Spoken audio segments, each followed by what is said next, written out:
가장 이슈가 되는 해류에서 지금 생태계 쪽인데 해류하고 그 다음에 생물과 그 환경에 대한 이야기를 잠깐만. 근데 오늘 배울 내용 중에 이것들이 다 포함되어 있어서 자, 우리나라가 이렇게 되어져 있고요. 일본이 이렇게 되어져 있어요. 그리고 이쪽에 아메리카가 있고 뭐 캐나다, 미국 뭐 이쪽에 있는데 여기서 후쿠시마에서 소위 처리수긴 개뿔은 처리수야. 오염수를 뿌렸죠. 방류를 했죠.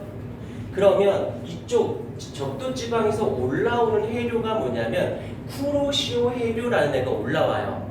그 다음에 이쪽으로 가는 게 북태평양 해류가 가요. 그럼 이제 아메리카까지, 그 다음에 이제고 다시 캘리포니아 해류라고 해서 적도지방으로 이렇게 해류가 흘러내려옵니다. 그리고 얘가 다시 북적도 해류에 의해서 쭉 타고서 쿠로시오로 다시 올라와서 우리나라에게 가장 큰 영향을 주는 해류가 누굽니까? 그런다라면 뭐니 해도 쿠로시오 해류라고 해서 고온 고염분에 놔두고 얘가 일부가 동해 쪽으로 해서 얘가 동안할 난류, 이쪽으로 가면 황해 난류라고 해요. 그래서 이쪽으로 리만 해류를 통해서 북한 한류가 만나게 돼서 이 지역이 되는데 이 쿠로시오 양은 이론적으로 북태평양 해류를 통해서 캘리포니아 해류를 갔다가 북적도 해류를 통해서 똥강한다는 느낌. 그래서 쿠로시오로 오는데 한 3, 4년 걸리는 게 맞아요. 여기까지는. 그런데 중요한 게 뭐냐면 여기서 바다가 이렇게 있다면 진짜 바다야. 바다가 있으면요. 여기서 이제 일로 내려갈수록 수심이 깊어지는 곳이다라고 치면 이쪽에 있는 바다를 우리는 뭐라고 하냐면 표층수라는 말이 있어요. 표층, 바다 해수면 쪽에 있는 바닷물, 표층수. 그 다음에 이 바다 깊은 곳에 있는 바닷물, 심층수라고 해서 얘가 이렇게 흘러갔다고 치면 이쪽은 비잖아. 오케이, 그럼 이쪽은 꽉꽉 차지 않니? 그러면 얘가 어떻게 되냐면 심층수로 내려가게 돼요. 그럼 얘가 이렇게 타고 가서 여기를 치고 올라와서 바다도 순환을 합니다. 이처럼 아까처럼 표층수가 순환하지만 표층수와 심층수도 순환을 하게 돼요. 여기까지 됐어요. 일대 어떤 일이 발생하냐면 여기 있는 바닷물이 밀려 나가기 때문에 비어서 쿠로시오가 채워주거든. 그런데 여기서 보자. 표층수가 여기가 우리나라고 이쪽이 애들이라고 치자. 그러면 표층수가 이렇게 뻗어나갑니다. 그러면 이 표층수가 일로 그냥 다 가는 게 아니라 그 중에 일부가 여기서 이렇게 파고 들어가는 중충수라는 말을 쓰기도 하는데 아주 깊이까지는 아니더라도 100%다 뻗어나가지 않고 나가다가 일부가 저 심해로 빠져들어가요. 여기까지 이해가 됐죠? 그 아이가 이렇게 다시 여기서 어떻게 돼? 이게 연안에서 올라온다라고 연안 용숙류라는 말을 쓰는데 여기서 이제 지도상으로 보면 일본에서 오염수가 이쪽 태평양 쪽으로 가요. 그 중에 일부가 이쪽처럼 중수 파고 들어갑니다. 바다 깊은 곳으로 파고들 때 얘가 그 중에 얘가 쿠로시오 때문에 얘가 밀려서 이렇게 올라가죠. 이게 그럼 뭐가 문제냐? 깊이 이쪽으로 가면 갈수록 수온이 이쪽으로 내려갈수록 수온에 무엇이 일어나? 감소가 일어나지. 물이 감소, 온도가 내려간다는 건 그만큼 얘가 부피가 줄어서 밀도가 높아서 무거워진다는 뜻이야. 이게 물에 대해서 팍 퍼지지 않고 깊이를 갈수록 수압에서 밀려서 쪼그라들어 쫙 압축이 돼요. 퍼지는 것보다는 모여있게 돼요.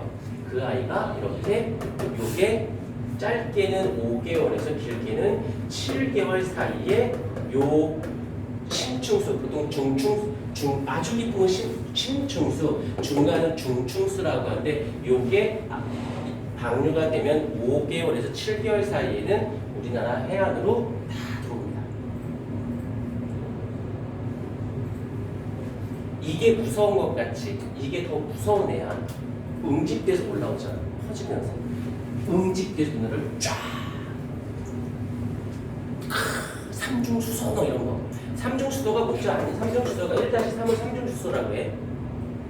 얘가 뭐냐면 양성자, 중성자 두 개를 갖고 있는 아이인데 괜찮아요. 영화에서 뭐 엑스맨, 이렇게 또라이 별, 뭐 이런 애들 있지. 무빙에서 나오는 애들 막 좀 이상한 애들 있단 얘들인데 이상한 돌연변이성을 유발시키는데 굉장히 좋은 물질이에요. 이렇게 되어진다는 것. 또 하나, 이제 희석에 대해서 사람들이 조심해야 되는 게 이들이 그러니까 누군가가 하는 말이 어차피 그거 다 바다에 뿌려서 버려서 희석시킨다라고 하는데 이게 바다에 뿌려서 희석이 되면 깨끗해지는 뉘앙스를 자꾸 줘요. 이게 뭐가 문제냐면 이 희석이라는 말과 또 하나 이게 그 옆에 어떤 단어가 붙어야 되냐면 생물 농축이라고 하는 단어가 같이 맞물려야 되는데 희석이라는 건 요만한 물에다가 내가 1g을 넣었어요.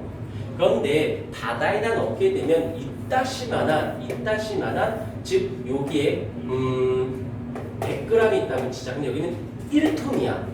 거기에 1g이 들어갔어. 그러면 알겠지만 용액분의 용질이니까 여기에 비해서 얘가 굉장히 농도가 갑자기 뚝 떨어진 거 인정하지. 물의 양이 많으니까. 인정? 그렇다고 해서 이 오염에 관련된 이 물질이 어찌되건 요만한 곳에 1g이 있나 여기에 있는 1g이나 질량에는 변화가 있니 없니? 얘는 그대로인 거야. 단 이걸 먹으면 많이 아픈데 이걸 먹으면 티가 안 나. 왜? 너무 작은 미량이니까. 그러니까 자연에서도 이 정도는 나온다야. 그럼 그게 문제가 안 되는 것처럼 들리지 않니? 여기서 문제가 되는 건 이 오염물질들의 100%는 다 생물 농축이 돼요. 다시 말하면 생물에게 들어오게 되면 얘가 분해나 합성이나 배설이 안 되고 체내에 쌓입니다. 이게 생물 농축이야. 여기서 우리 생태계를 볼게요. 생태계를 보게 되면 이제 교과서적인 부분하고 연계가 되는데 한번 끊고 다시 갈게.